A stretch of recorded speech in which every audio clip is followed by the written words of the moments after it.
Hello दोस्तों, चलिए मैं आप लोगों के बीच फिर एक न्यू वीडियो लेकर आया हूं और ये वीडियो है इलेक्ट्रिक स्विच के ऊपर। तो चलिए वीडियो स्टार्ट करते हैं। देखिए, इलेक्ट्रिक स्विच जो होते हैं उनका मेनली वर्क क्या होता है। तो इलेक्ट्रिक स्विच का मेनली वर्क जो होता है वो सर्किट को तोड़ने का और जोड़ने का काम इलेक्ट्रिक स्विच का ही होता है। तो चलिए मैं आज कुछ इलेक्ट्रिक स्विच के ऊपर आज चर्चा करने वाला हूँ।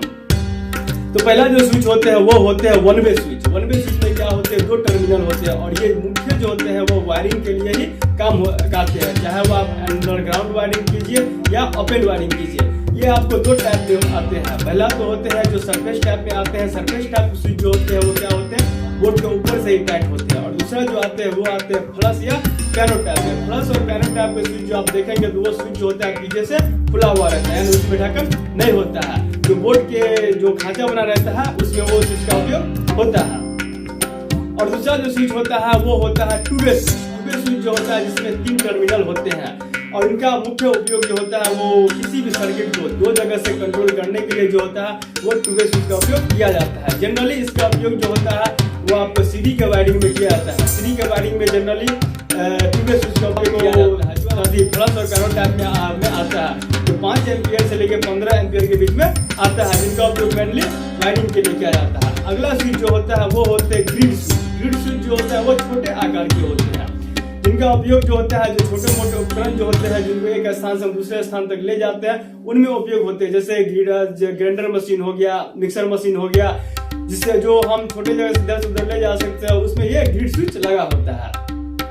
अगला स्विच जो है वो स्विच होता है नैप स्विच। देखिए, नैप स्विच जो होता है वो बहुत हैवी करंट के लिए, यानी जिसमें बहुत अत्यधिक करंट का उपयोग किया जाता है, उसमें ये नैप स्विच का प्रयोग किए जाते हैं। नैप स्विच जो होता है वो थोड़ा बड़े आकार के होते हैं, जिनको एक एंगल निकला हुआ रहता है, उनको हम आगे पीछे करके उनको हम क्या कर सकते हैं, सर्किट को तोड़ सकते हैं और जोड़ सकते हैं।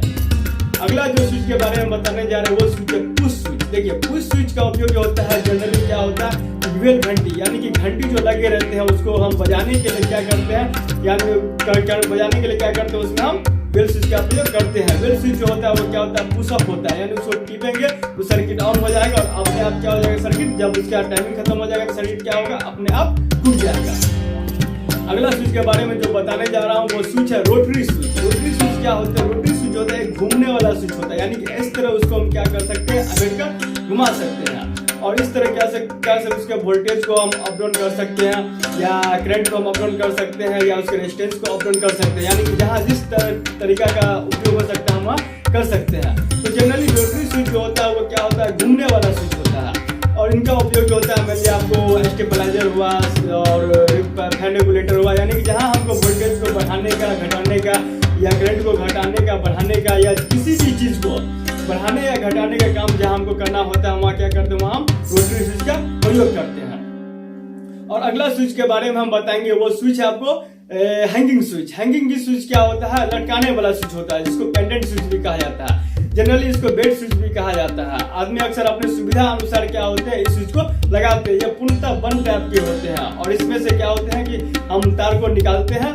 और ये जहां हमको सुविधा अनुसार चाहिए वहां हम इस स्विच को लगाते हैं। तो इसको हैंगिंग स्विच या पेंडेंट स्विच भी कहते हैं। चलिए